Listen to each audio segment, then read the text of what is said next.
Hi, my name is Sarnija, and you're watching Brain Security. We are solving the advent of cyber by TryHackMe, and today is day 22, and the topic is malware analysis, Malware.exe. Let's get started with the story. And in our kingdom of Wareville, just like in others, thousands of files of all kinds pass through the system every day, from docs, PDF, resume received by our elves, to financial spreadsheets, CSVs from the accounting department, and executable files launched by different applications. But have you ever wondered which of these might be malicious? Which of these could actually belong to King Malhare? An interesting question, isn't it? Learning objectives. In this task, the TBFC SOC team will investigate one specific file type, the HTF format, which stands for HTML application. A type often used for legitimate purposes, yet as frequently exploited by the attackers. Your mission is to reverse engineer the HTML and uncover how King Malhare tricked Wareville's elves. To do this, you will have to look for application metadata, script functions, any network calls or encoded data, and clues about exfiltration. What is exfiltration? Means sending out your personal credentials or any valuable data to another person, like exfiltrate. Infiltrate means access into your system and going deeper into it. Exfiltration means getting things out of your system. And let us start with the theory. Not long ago, in the summer of 2025, researchers discovered that ransomware groups were using HTF files disguised as fake verification pages to spread their Epsilon Red ransomware. During this campaign, many organizations were affected, and security teams were reminded how important it is to understand what HTF files are and why they appear so often in corporate environments. So, what exactly are HTF files and why do they exist? In Web's digital kingdom, not every strange looking file is a threat. Some were originally created to make the daily work of developers and administrators easier. One such helpful invention is the HTF file, short for HTML application. An HTML file is like a small desktop app built using familiar web technology such as HTML, CSS, JavaScript. Means just if you're learning about development, the three core components that you learn while you start HTML, CSS, JavaScript, the bundle of that is called an HTML file. Different frameworks are built onto these three core components. Unlike regular web pages that open inside a browser, HTML files can directly run on Windows through a built-in component called Microsoft HTML Application Host, mshta.exe process. Now that is what makes it harmful, because the more access, the more privilege you give to a particular process, the more secure you have to keep it, because if the person gets unauthorized access over that privileged process, they can control your system, your network. This allows them to look and behave like lightweight programs with their own interfaces and actions. In legitimate use cases, HTML files serve several practical purposes in Webel and beyond, such as automating administrative or setup tasks, providing quick interfaces for internal scripts, testing small prototypes, offering lightweight IT support. In short, these files are designed as a convenient way to blend the simplicity of web with the power of desktop applications, a tool that many DBFC's engineers and else still use to keep SOCMIS operations running smoothly. The file structure, we have HTML declaration, the interface, and the script. Declaration defines file as HTML application and can include basic properties like title, window, behavior, interface, HTML, CSS, section contains layout and visuals, buttons, basically just styling. And the script that handles the logic. You define the components, you define how are you going to style it, and then you said that how are these components going to interact or what actions they are going to perform. This is an example of a legitimate HTML file. First, we have the HTML part that says details about the file. This small example creates a simple desktop window with a button that shows a message when clicked. We have a button and on click message hello from Wareville. HTS scripts can be much longer and perform important tasks. It's easy to see why developers like HTA. You could build a quick and functional tool using nothing more than just web code. However, TBS defenders will soon learn the same flexibility that makes HTA convenient also makes it powerful enough to require careful attention. How can Malhare turns HTAs into weapons? HTA files are attractive because they combine familiar web markup with script execution or windows in hands of defender. Because HTA files no longer are limited to a browser, right? They can interact with your operating system. That means more control. They are a handy automation tool in the hands of someone wanting to bypass, and they can be used as a delivery mechanism or launcher. Common purposes, initial access. These files are often delivered by phishing, very common pathway. Downloaders droppers can execute a script that fetches additional binaries or script from the attacker's C2 or C2 server that they use. And obfuscation invasion. HTAs can hide intent by embedding encoded data by using short VB or JS script or JavaScript fragments or by launching processes with hidden windows. VB script is Windows scripting language that is used for telling the machines what to do. That is why attackers include them it's in their HTA files so that they can control your Windows system.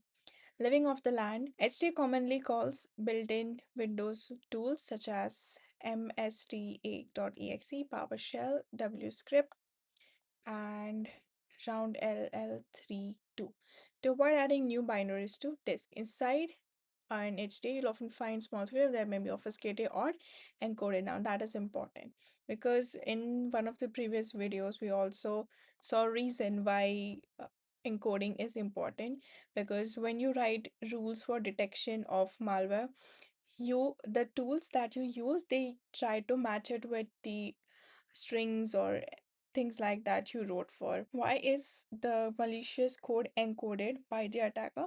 Because when you write rules in malware detection tools that, for example, find kingmalhare.exe, that particular file, if you find it, isolate that particular system or any other remediation step you can specify. So if it is already encoded, it becomes difficult to directly just filter on basis of the names and strings. That is why encoding is done, and it is called obfuscation. In practice, this tiny script usually does one of the two things: downloads and runs a second stage payload, or opens a remote control channel to let something else talk back to the attacker's server. Now, you got an email, you downloaded the contents, you thought that they would be legitimate because that is how they craft their emails. And then in the background, these scripts were run and they weren't detected by your anti malware software because they were encoded, though modern tools can detect encoded strings as well because they decoded internally.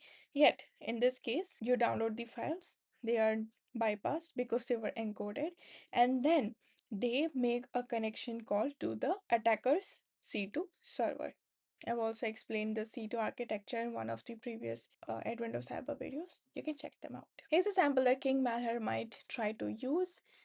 Application, language VB script, create object, PowerShell, no profile, get string, system convert from base to base64 string, and invoke web request, use basic parsing content and see. Alrighty, we will have its explanation here. You can see HT is very different from simple example that we provided earlier. It contains a number of obscure elements that deserve a closer look. Let's walk through it.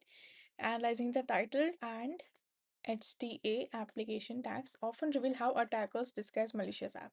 They might use a convincing name like salary survey or internal tool, and they will also craft their emails in that way. They will do typo squatting or spoof the email address so that you, even if you check the sender's email, and you might be tricked. Internal tool, salary survey internal tool, to appear safe, always check these first.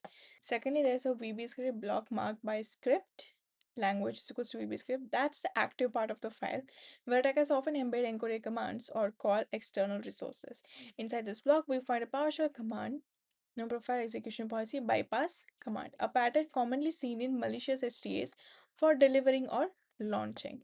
PowerShell invocation contains a base64 encoded blob from base64 string.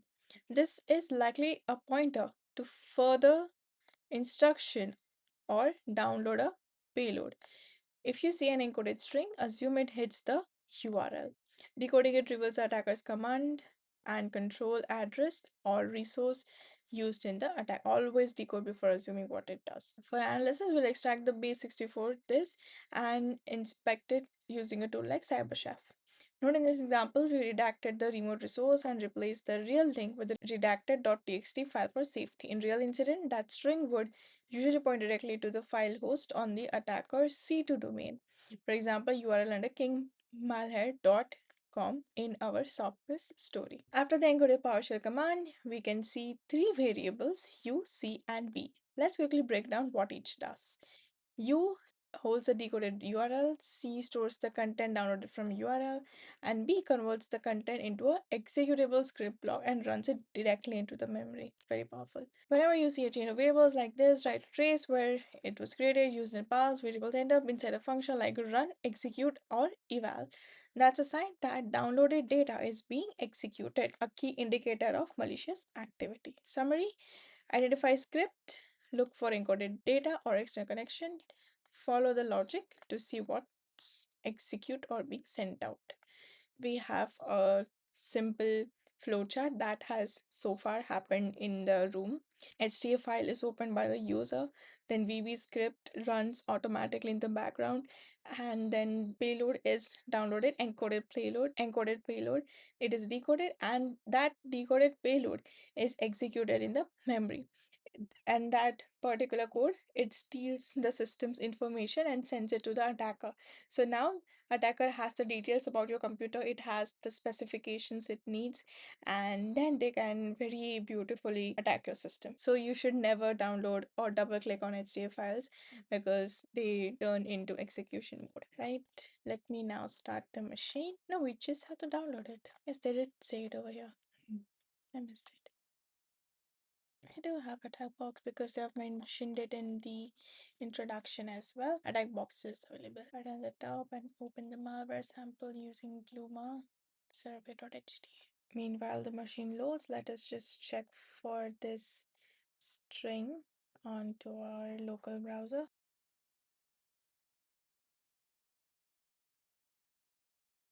This is the URL that they were talking about. Now, if you would notice, after King Malhare, what they have done is they have put this dot into these two square bracket. Now, why is it done?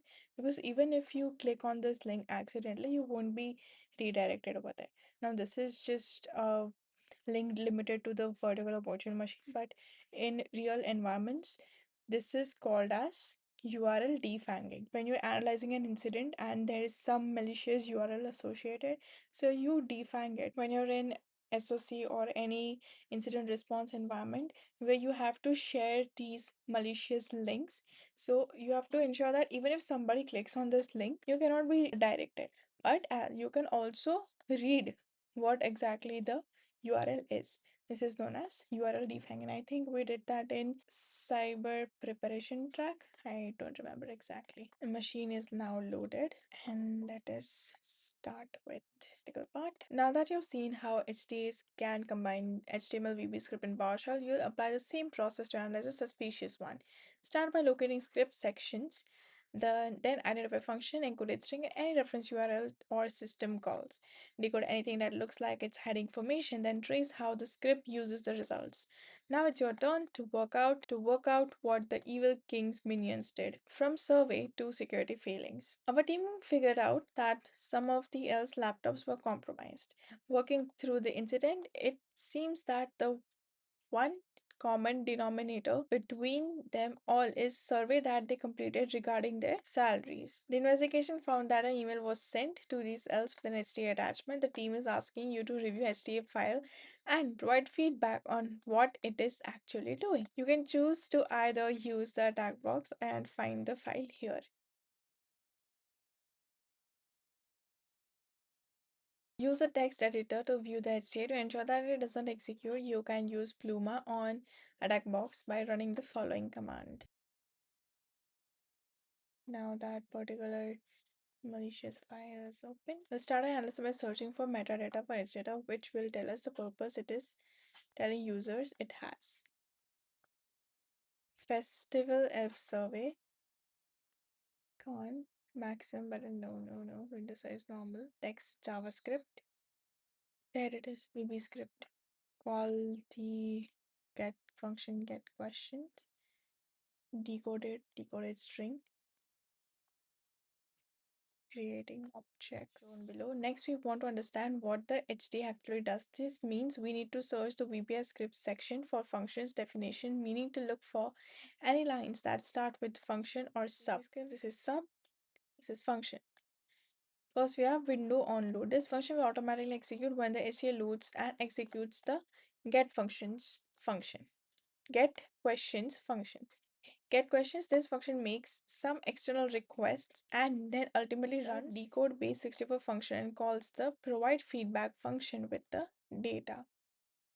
Get question, creating object, inner body, decoded, call provide, decoded string.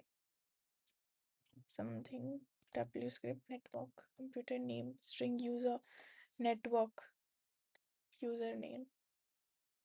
Provide feedback string. This function gathers some data about the computer, makes some extra requests, and ultimately executes something we still need to analyze.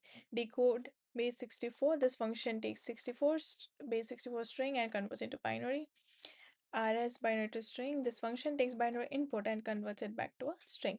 Within this function, it wants to understand any real actions being performed. They are usually denoted by create object. There. With our application, Internet Explorer, this allows application to make an external connection. WScript network connects to the computer's WScript network elements to uncover information. Creates a WScript shell that can be used to execute commands. Lastly, we want to understand what the HTA actually looks like to the user. Here, it is very similar to HTML files. To do this, we need to take a look at the body part. This is the body. We have header.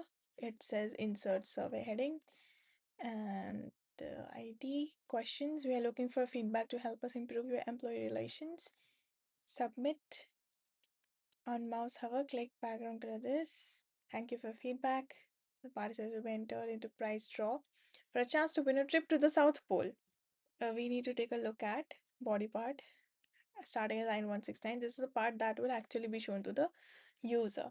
Using the information steps above, it's time to perform an analysis on the HTA and figure out what King Malhare is up to. What is the title of the HTA application? Best Festival Company Developer Survey. What VBScript function is acting as if it is downloading the survey questions? VBScript get questions. Correct. What URL domain, including subdomain, is the questions being downloaded from? I think it should be this. Survey.txt. No. What URL domain, including the subdomain? Survey.tbfc. Best bestie. There are double I over here. See? Even we couldn't find it. I mean, I couldn't find it. Typo squatting.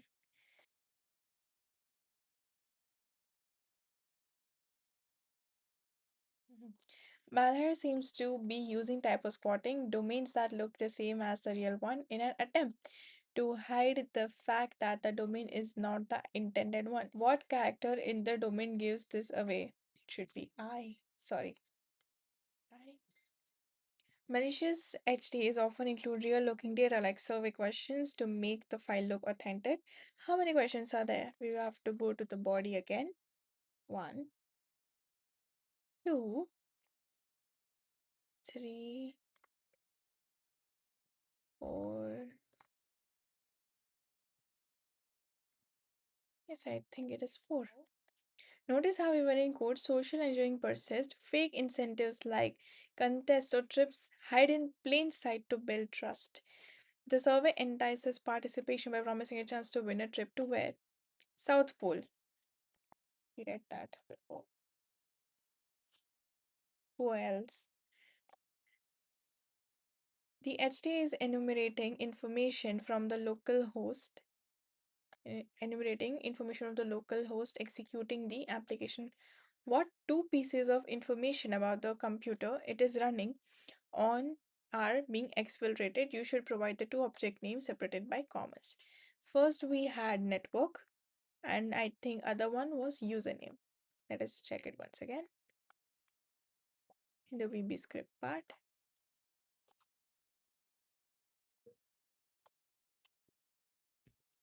Create object, PowerShell. This is running it.